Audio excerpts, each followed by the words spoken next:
بسم اللہ الرحمن الرحیم والصلاة والسلام علی سیدنا و مولانا محمد وعلی آلہ وصحبہ اجمعین، اما بعد۔ کچھ عرصہ پہلے گھر کی زندگی، خامند اور بیوی کا تعلق، سلوک، وہ آپس میں کس طرح چلیں، اس پر کچھ عرصہ بعد چلتی رہی۔ ایک گھر کو باقی رکھنے کے لیے اللہ تعالیٰ نے سینکڑوں آیات اتاری ہیں، ہزاروں احادیث موجود ہیں، اور میں نے پہلے بتایا تھا کہ اللہ نے تمام رشتوں کی قدر بٹھائی ہے، لیکن اس رشتے کی اللہ تعالیٰ نے عجب طریقے سے قدر، قیمت، عظمت بٹھائی ہے۔ کسی رشتے کو اللہ نے یہ نہیں کہا کہ یہ میری نشانیوں میں سے ہے، لیکن خامند اور بیوی کے رشتے کو اللہ تعالیٰ نے کہا من آیاتہ ان خلق لکم من انفسکم ازواجا لتسکنوا الیہا وجعل بینکم مودۃ ورحمۃ ان فی ذلک لآیات لقوم یتفکرون، کہ یہ میری نشانیوں میں سے ہے کہ میں نے تمہیں خامند اور بیوی کا رشتہ عطا کیا، تمہیں ایک دوسرے سے اس رشتے کے ساتھ جوڑا، اس میں سکون بھی رکھا، محبت بھی رکھی، ہمدردی بھی رکھی۔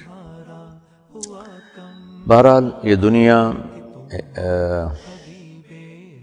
تغیر، تبدل، انقلاب، گردش ایام، حالات کا، واقعات کا ٹکراؤ، رائے کا ٹکراؤ، مزاج کا ٹکراؤ، یہ اس دنیا کا لازمی حصہ ہے۔ آخری حد تک کوشش ہے کہ گھر بچا رہے، صلح صفائی سے چلے، یہاں تک کہ اللہ تعالیٰ نے بھی کہا کہ جب تم آپس میں کوئی فیصلہ نہیں کر پا رہے تو پھر کیا کرو، فَبْعَثُوا حَكَمًا مِّنْ أَهْلِهِ وَحَكَمًا مِّنْ أَهْلِهَا۔ یہ اور کسی رشتے میں اللہ نے یہ بات نہیں فرمائی۔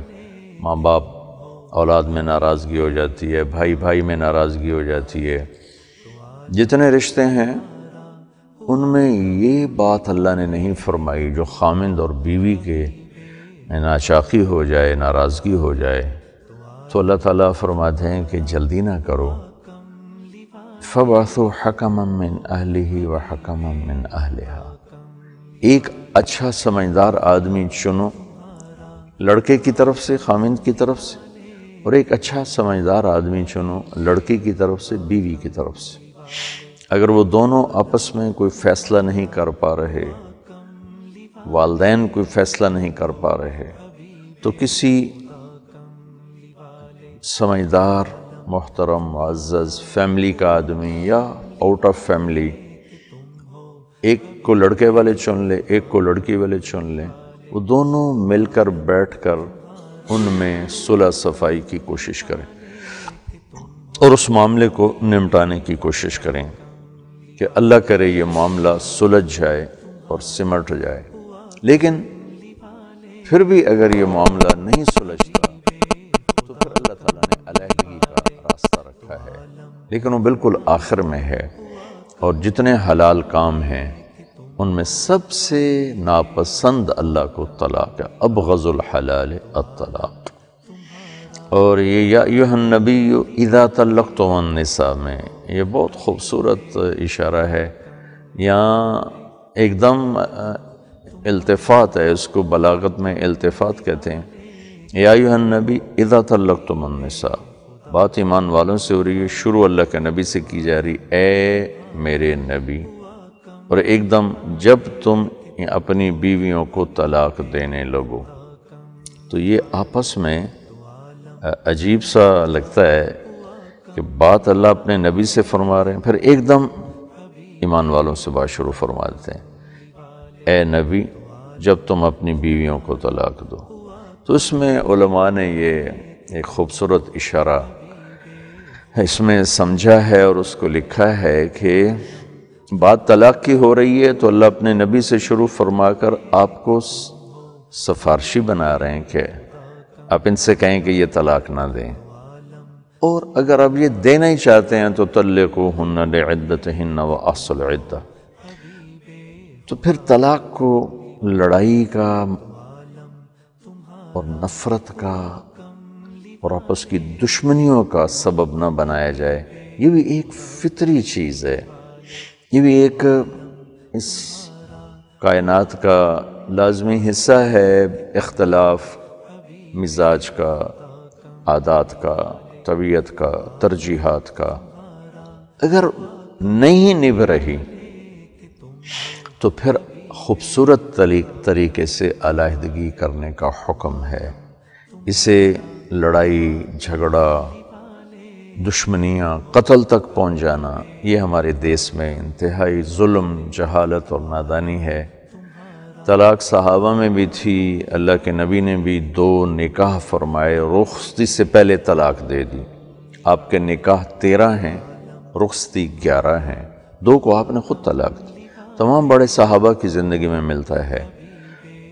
تو طلاق کو پھر لڑائی اور نفرت کا موجب نہ بنایا جائے، اور اگر نہیں دونوں میں نبھ رہی تو ہمارے ماحول میں بچی کو کہتے ہیں تو صبر کر، تو صبر کر، تو بس قربانی دے، قربانی دے۔ پھر یہ بھی نہیں کرنا چاہیے کہ سسک سسک کے مرنا، یہ ظلم اور زیادتی ہے۔ بعض سسرال کا ظلم بے حد ہوتا ہے، سسرال کا نہیں ہوتا، خاوند سخت مزاج مل جاتا ہے اور اپنے مزاج میں تبدیلی لانے پر تیار نہیں، یا ویسے ہی ارادہ ہی کوئی نہیں ہے، تو پھر یوں اپنی بچیوں کو تڑپانا کہ بس تو صبر کر، پھر تمہارا تیری شادی کہاں ہوگی، کون رشتہ لینے آئے گا، پھر یہ بھی نہیں کرنا چاہیے، پھر جدائی ہو جانی چاہیے۔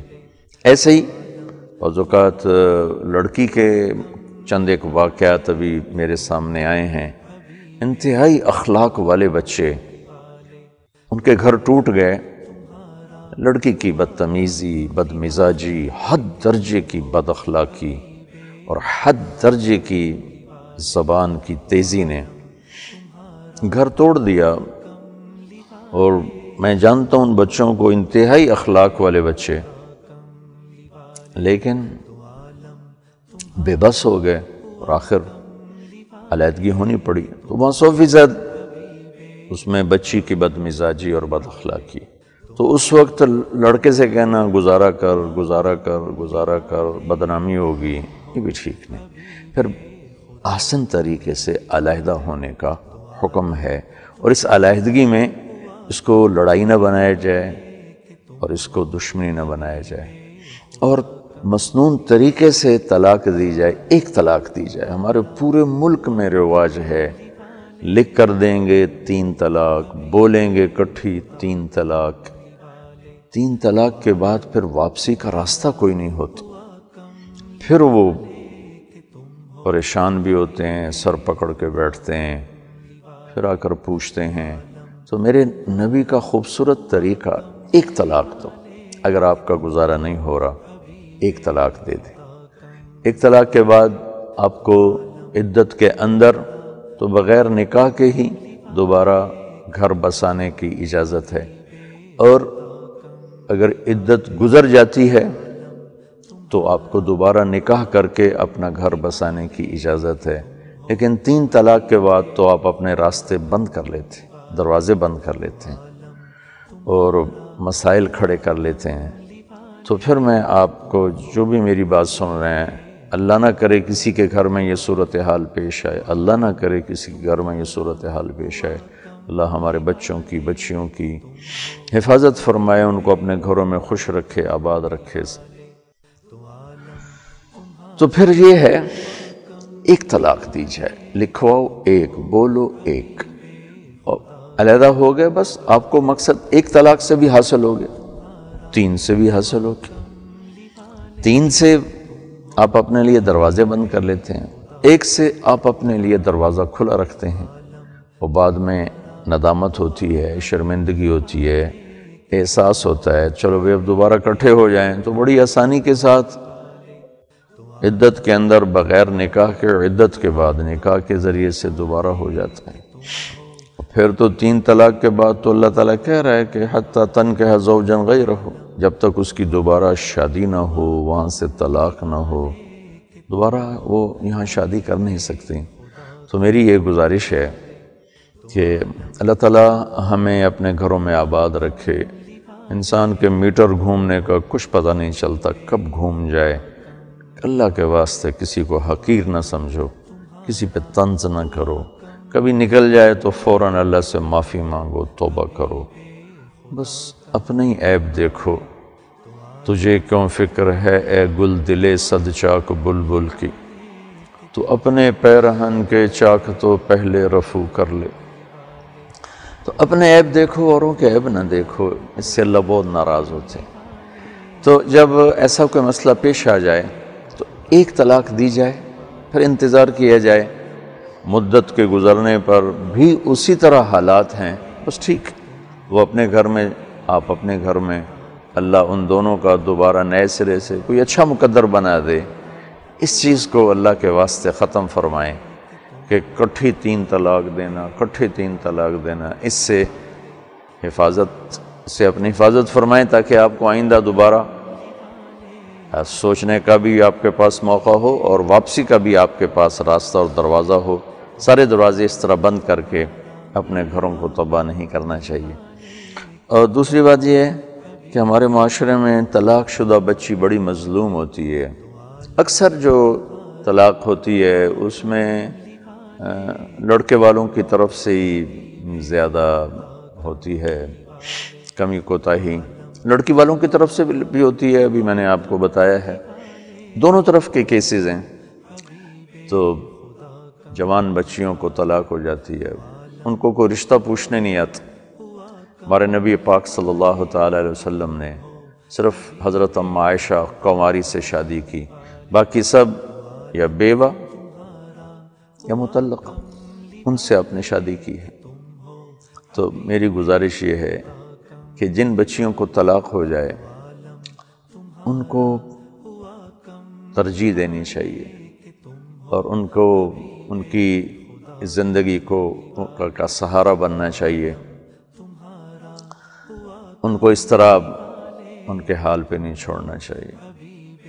میں چاڈ گیا، ایک غریب سا ملک ہے، بڑی ایک خوبصورت بات وہاں دیکھی، وہاں کسی بھی عورت کو طلاق ہو جائے تو اس کو دوسری شادی مسئلہ ہی کوئی نہیں ہوتا، جو اس کی عدت ختم ہوتی فوراً اس کی شادی ہو جاتی۔ اور مجھے بتایا گیا کہ 8 بچوں کی ماں طلاق ہو جائے فوراً شادی ہوتی، اور وہ اس کے سارے بچے بھی قبول کرتے ہیں اور اس کو بھی قبول کرتے ہیں۔ ایک ہی گھر میں، ایک خاندان میں ایک بھائی ناچاکی ہو گئی، طلاق ہو گئی، لیکن کوئی لڑائی نہیں، کوئی جھگڑا نہیں۔ عدت کے بعد دوسرا بھائی اس سے نکاح کر لیتا ہے، کوئی لڑائی نہیں، کوئی جھگڑا نہیں۔ طلاق ہو جانا ایک فطرت کی چیز ہے، لیکن طلاق شدہ بچیوں کے رشتے نہ پوچھنا، ان سے شادی نہ کرنا، یہ ہمارے ہندوانہ جراثیم ہیں جو ابھی تک پروان چڑھے ہوئے ہیں اور وہ ختم نہیں ہوئے۔ ہماری بہت سی بچیاں اس طرح بیچاری بہت بے بسی اور بے کسی کی زندگی گزار رہی ہیں۔ اس لیے میری گزارش یہ ہے کہ طلاق ایک فطرت کی چیز ہے، اس کا راستہ صحیح اختیار کیا جائے، 3 نہ دی جائیں، 1 دی جائے، بس بات ختم ہو گئی۔ جو آپ جدائی کا مقصد حاصل کرنا چاہتے ہیں، جب وہ 1 سے ہو رہا ہے تو اوپر تو 3 دینے کا کیا فائدہ ہے یا کیا مقصد ہے؟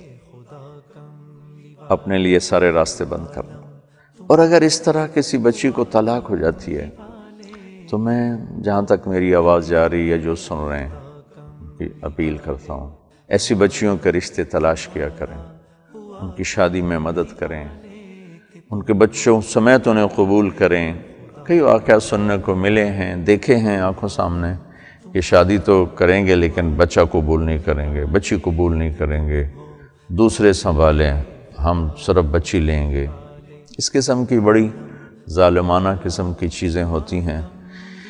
تو کوشش کریں کہ طلاق شدہ بچیوں کے رشتے ہوں، چونکہ عام طور پر میں کوئی کسی کی طرف سے وکیل نہیں ہوں، عام طور پر جو سنا ہے، جو دیکھا ہے، زیادتی لڑکے والوں کی طرف سے یا لڑکے کی طرف سے یا لڑکے کے ماں باپ کی طرف سے عام طور پہ زیادتی ہوتی ہے۔ تو وہ لڑکیاں بیچاری دیواروں کے ساتھ زندگی گزارنے پر مجبور ہو جاتی ہیں.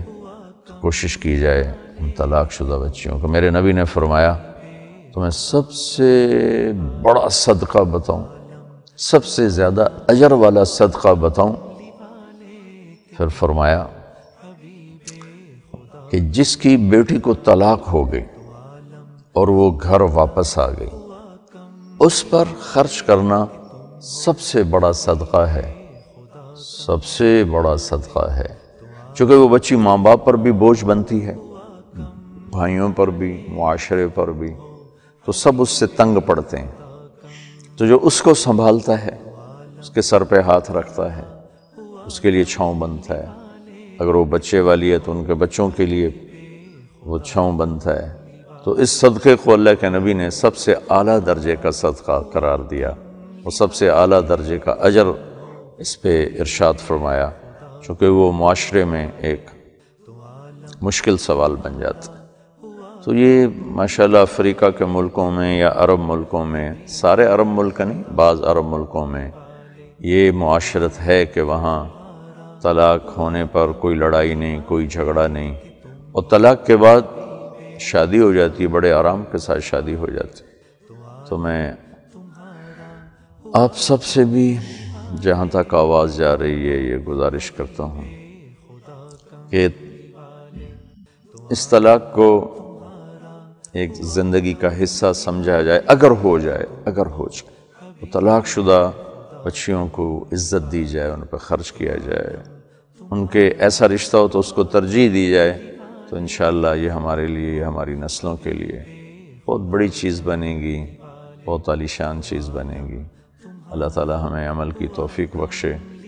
اللہ تعالی ہمارے گھروں کو آباد رکھے، ہمارے بچے بچیوں کے گھروں کو آباد رکھے. اللہ کسی کو ایسی آزمائش میں نہ ڈالے. السلام علیکم. کہ تم ہو حبیب خدا کملی والے، تو عالم تمہارا ہوا.